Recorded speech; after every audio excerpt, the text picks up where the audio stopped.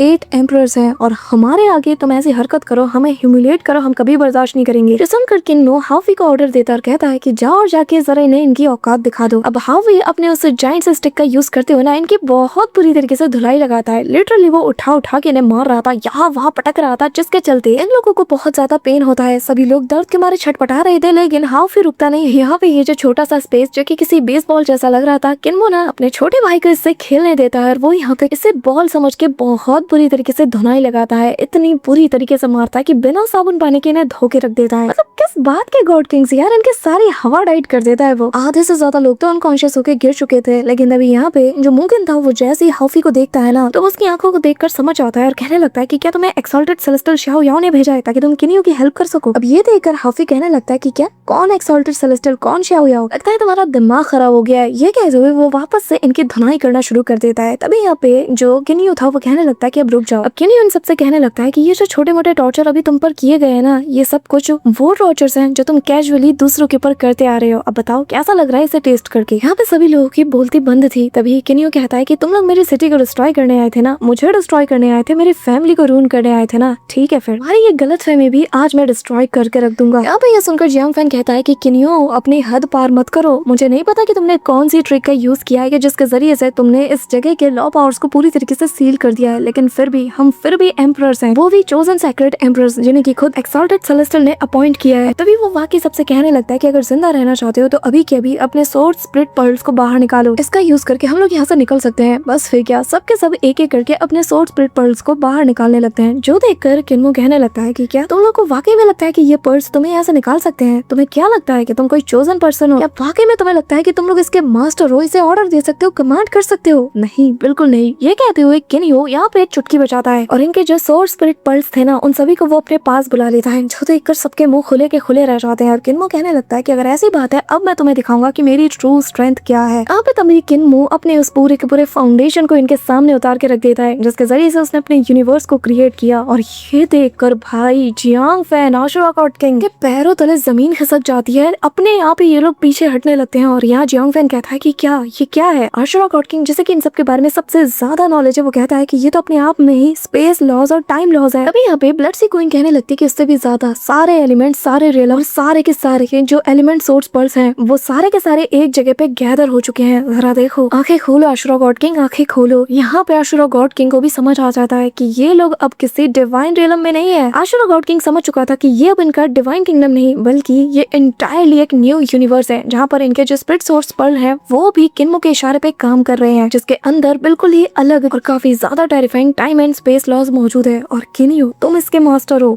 तुम इस यूनिवर्स के मास्टर हो। किन्मो कहता है करेक्ट। ये सुनकर सबके सब शॉक्ड हो जाते हैं। किन्यो ने सबकी हेकड़ी निकाल दी थी। तब यहाँ आशुरा गॉड किंग कहता है तो बताओ आखिर तुम हमसे एग्जैक्टली चाहते क्या? किन्यो उनके करीब आता है और कहने लगता है कि तुम लोग मेरी मिस्ट सिटी को डिस्ट्रॉय करने के लिए आए थे, तो तुम तो इसके अंजाम के लिए पूरी तरीके से तैयार थे ना, तो अब भुगतो। अब से लेकर तुम लोग हमेशा के लिए मेरे हाउस होल्ड सर्वेंट्स बन के रहोगे और मेरे हर एक ऑर्डर को फॉलो करोगे। मोकिन कहने लगता है कि इम्पॉसिबल, ऐसा नहीं हो सकता। जिस पे किन्यो कहता है कि जब से मैं डिवाइन रियलम में आया हूँ तुम सब लोगों ने मुझे हार्म करने की एक के बाद एक नाकाम कोशिश करते रहे। तुम लोग तो डिवाइन रियलम पे राज करते हो, आठों डायरेक्शन में तुम्हारा राज चलता है, लेकिन फिर भी तुम लोगों ने एक दूसरे को ऑर्डर दिया ताकि तुम लोग मुझे परेशान कर पाओ। तुम लोगों ने तो ऐसे रूल्स और ऐसे सेल्फिशनेस वाले प्लान्स बनाए जिसके चलते कोई भी नया गॉड किंग भी यहाँ पे बन नहीं सकता। अपने सेल्फिश डिजायर्स के लिए तुम लोगों ने रूल्स तक को चेंज कर लिया, अपने पावर्स का गलत यूज किया। यहाँ तक पहुँचने वाला हर एक एक्सेंडेंट जो कि एफर्ट करके अपने दम पे आता है, तुम लोगों ने तो उसे सप्रेस करने की पुरजोर कोशिश की। और न जाने मुझसे पहले कितने सारे लोग तुम्हारे हाथों अपनी जान गंवा चुके हैं। आधे लोग वो तो तुम लोगों ने कभी यहाँ तक पहुँचने भी नहीं दिया, उनको ऐसे ट्रीट किया जैसे कि वो तुम्हारे कोई नौकर चाकर हो, कोई कीड़े मकोड़े, कोई जानवर हो और तुम्हारा काम करते रहे, खदानों में खुदाई करे। लियार और मैं एक दूसरे से प्यार करते थे, मैंने उसके लिए हर वो चीज की जिसके जरिए से मैं तुम सबका दिल जीत सकूं। यहाँ तक कि उससे शादी करने के लिए मेरे पास जो कुछ भी था मैंने सब कुछ दांव पे लगा दिया, लेकिन फिर भी तुम लोगों ने इस मैरिज सिलेक्शन को भी एक खेल तमाशा बना के रख दिया। बस अपने फायदे के लिए तुम लोगों ने अपना फैसला बदल दिया। सच में तुम्हारे जैसे घटिया लोग मैंने आज तक नहीं देखे और खुद को तुम गॉड किंग कहते हो, लेकिन आज तुम्हारे पापों का घड़ा भर चुका है और मैं यहाँ पर तुम्हें डिवाइन पनिशमेंट दूंगा तुम्हारे किए के लिए। आज तक जितने एक्सेंडेंट्स की जान तुमने अपने हाथों से ली है ना, मैं उन सब की मौत का बदला, मैं उन सब का बदला लेके रहूंगा। अब गाइज यहाँ पर इनका जो सोर्स पावर था ना, उसी के जरिए से यहाँ पे किन्मो इन सबको सजा देता है। हम देख पाते हैं कि जो जिस पावर को होल्ड करता है उसी पावर के दम पर उसे सजा मिलती है। लाइक जिसके पास फायर एलिमेंट की पावर्स है ना, तो वो यहाँ पर आग में झुलस जाता है। जिसके पास पानी की है वो बिल्कुल पानी की तरह पिघलने लगती है। और इनकी जो बची कुछ स्ट्रेंथ थी ना, उसे तोड़ने के लिए, इन्हें मौत का मजा चखाने के लिए किन्मो इन्हें छोड़ देता है। लेकिन फिर इसके जो स्पिरिचुअल चेंज थे वो इसे पूरी तरीके से जकड़ लेते हैं, क्योंकि इनको अब डिवाइन पनिशमेंट जो पड़ने वाली थी। यहाँ पे ये चारों वहाँ से डिसअपीयर होकर सीधा इस स्पेस में आ जाते हैं, जहाँ पे ये चेन्स आग से लिपटकर इनकी बॉडी को झुलसाना शुरू कर देती है। इन्हें बहुत ज्यादा पेन हो रहा था और नीचे से कुछ मॉन्स्टर्स जैसे हाथ निकल कर ना इनकी बॉडी को जमीन के अंदर खींचने लगती है। ये लोग दर्द के बारे छटपटा रहे थे और मिस लिया जब इन लोगों को ऐसे तड़पता हुआ देखती है ना, तो उसका मासूम दिल देख नहीं पाता, वो रोने लगती है। तभी किन्यू इनके पास से होके गुजरता है और यहाँ पे जियांग फैन कहता है कि क्या फ्लोटिंग स्नो सिटी का एम्परर भी आज यहाँ मारा जाएगा। किन्यू इनकी चीख सुन करना इन लोगों से कहने लगता है कि चुपचाप मेरे सर्वेंट बन जाओ या फिर जिंदगी भर के लिए यहाँ पे ऐसे तड़पते रहो। मैं तुम लोगों को मरने नहीं दूंगा, लेकिन तड़पा तड़पा के थोड़ा थोड़ा करके मारूंगा। बताओ आखिर तुम लोगों का फैसला क्या है। यहाँ पे यह सुनकर सबसे पहले जो रॉक गॉड किंग है वो आगे आता है और कहने लगता है कि अब जबकि यही मेरा नसीब है तो मुझे मेरी किस्मत स्वीकार है। ये कहते हुए वो अपने आप को किन्यू के हवाले सौंप देता है और कहता है कि मैं तुम्हारा स्लेव बनने के लिए तैयार हूँ। यहाँ पे एक एक करके सारे के सारे ये जो सो कॉल्ड गॉड किंग्स थे ना, सबकी बोलती बंद हो जाती है और सबके सब किन्यू के आगे सरेंडर कर देते हैं और उसके स्लेव बनने के लिए राजी हो जाते हैं। अब यहाँ पे जब सभी लोग मान जाते हैं तो किन्यू इनके ऊपर से ये जो पनिशमेंट था इसे हटा लेता है। सब कुछ नॉर्मल हो जाता है और यहाँ पे मुकिन कहने लगता है कि एक सेक्रेट एम्परर का टाइटल जिसे कि काउंटलेस एजेस से हम होल्ड करते आ रहे हैं, आज उसका अंत होता है। अब सबकी अकल जब ठिकाने लग जाती है तो किन्मो भी अब अपना अगला कदम उठाने के लिए तैयार हो जाता है और सबसे पहले वो आशिरो गॉड किंग को आगे बुलाता है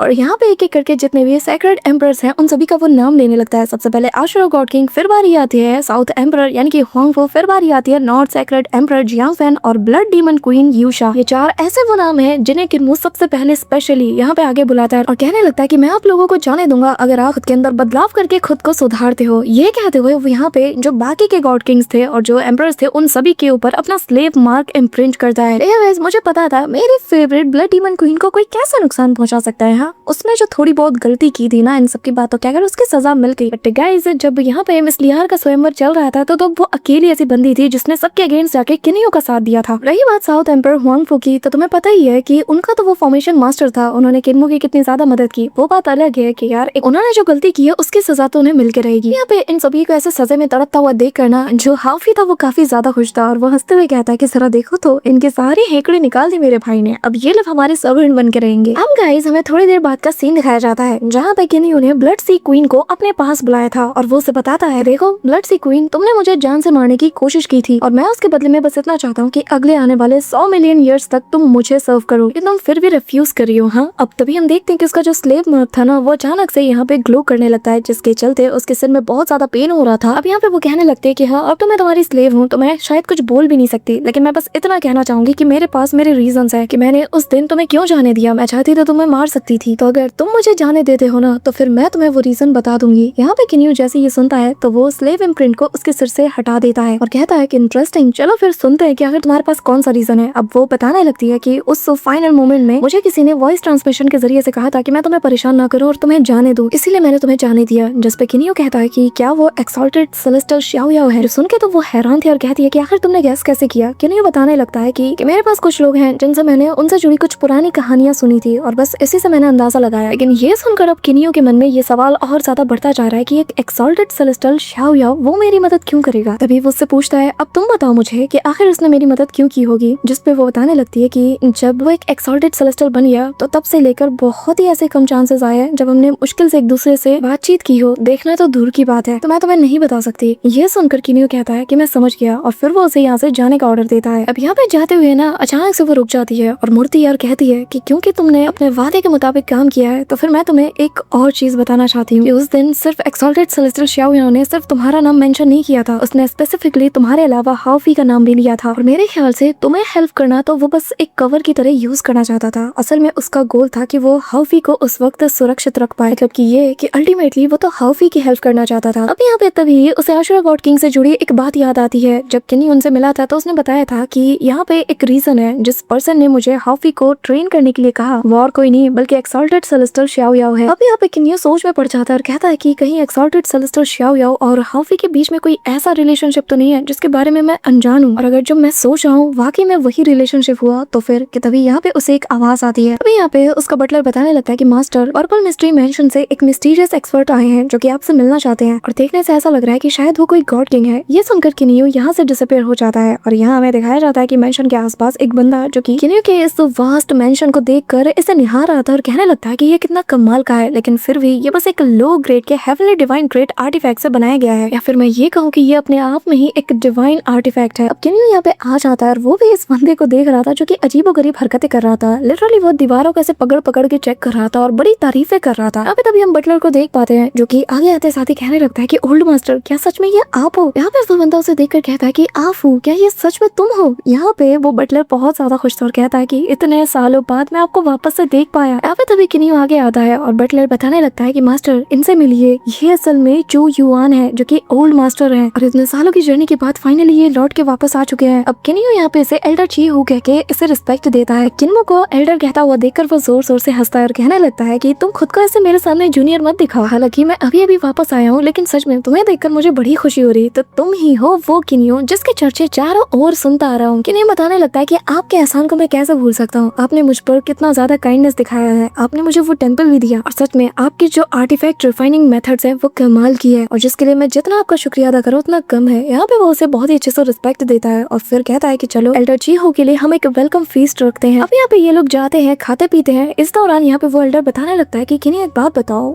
वहाँ वो जो पर्पल मिस्ट्री मेंशन है ना, वहाँ पर जो सर्वेंट्स हैं, जो स्लेव्स हैं ना, वो गॉड किंग्स है, बल्कि उससे भी ज्यादा बढ़ के वहाँ पे काफी चीजें मैंने देखी जो देख कर ना मुझे अभी भी यकीन नहीं हो रहा है, ऐसा कैसे हो सकता है। तभी यहाँ पे बैम्बू गॉड किंग हंसता है और कहने लगता है चिंता मत करो, आज वो लोग जिस सिचुएशन में है इन्होंने खुद इस रास्ते को चुना है और वो लोग अपनी मर्जी से वहाँ रह रहे हैं। और ये सब छोड़ो, हम तुम्हारे बारे में बात करते हैं। सच में मैं इतने टाइम बाद तुम्हें देख रहा हूँ ना, तो तुम पूरी तरीके से बदले बदले लग रहे हो। मैं पहली नजर में तो तुम्हें पहचान ही नहीं पाया। जिसमें वो बताता है कि हाँ सही कहा तुमने, इवन की लुओ फैन ने जब मुझे देखा ना वो तक मुझे पहचान नहीं पाया, सिर्फ यहाँ आंसू ने ही मुझे पहचाना। और इससे मुझे ये अंदाजा हुआ कि चाहे मैं जितना मर्जी बदल जाऊँ लेकिन वो मुझे इंस्टेंटली पहचान ही लेगा। यहाँ पे वो बटलर कहने लगता है कि मास्टर आप बहुत ज्यादा कमजोर दिख रहे हो, इतने सालों तक लो रेलवे में ट्रेनिंग करना सच में आपके लिए बहुत ज्यादा हार्ड रहा होगा ना। जिसमें वो कहता है कि अरे अरे मैं बिल्कुल ठीक हूँ। वैसे किनियो ये बताओ, मुझे पूरा यकीन है कि तुमने फर्स्ट क्लास के काफी सारे ग्रैंडनेस ट्रेजर को रिफाइन किया होगा, पर अगर मुझसे कंपेयर किया जाए ना तो मुझे पता है कि तुम कुछ भी नहीं हो मेरे आगे। ये कहते हुए वो यहाँ अपनी तारीफें कहने लगता है, जो सुन के बैम्बू गॉड किंग कहता है कि ची हो तुम्हारी बातों से ऐसा लग रहा है कि तुमने बहुत ज्यादा प्रोग्रेस की है, तो बताओ क्या तुमने एक एक्सॉल्टेड सेलेस्टियल के स्पिरिचुअल ट्रेजर को रिफाइन किया है? ये सुनकर तो सबके सब अपनी जगह से खड़े हो जाते हैं। किनियो उससे पूछने लगता है कि क्या ये सच कह रहा है। यहाँ पे ची हो भी बहुत ही शान के साथ इनके सामने अकड़ता है, जो देखकर किनियो समझ आता है कि हाँ ये सच है और वो कहता है कि अल्टर ची हो क्या सच में? So homies, इसके आगे क्या हुआ ये तो तुम्हें नेक्स्ट ब्रेकडाउन वीडियो में पता चलेगा, बट गाइस मेक श्योर कि तुम वीडियो को लाइक करके चैनल को सब्सक्राइब जरूर करे हो। और यहाँ देखो गाइस थोड़ा प्यार सपोर्ट दिखाओ यार, अपने दोस्तों में शेयर करो और सब्सक्राइबर बटन को दबा के प्रेस करो। तो मिलता हूँ मैं तुमसे नेक्स्ट ब्रेकडाउन वीडियो के साथ। और हाँ मैं टारगेट देना तो भूलिए यार, अगर तुम चाहते हो कि नेक्स्ट ब्रेकडाउन वीडियो भी तुम्हें ऐसे ही लॉन्ग मिले तो मेक श्योर कि तुम इस वीडियो पे ज्यादा से ज्यादा लाइक कर रहे हो, और जितने ज्यादा लाइक होंगे उतना ज्यादा ही लंबा ड्यूरेशन में लाऊंगी। तो यार फटाफट से जाओ और वीडियो को लाइक करके चैनल को सब्सक्राइब जरूर करना। तो मिलते हूँ मैं तुमसे नेक्स्ट ब्रेकडाउन वीडियो के साथ, तब तक के लिए बाय।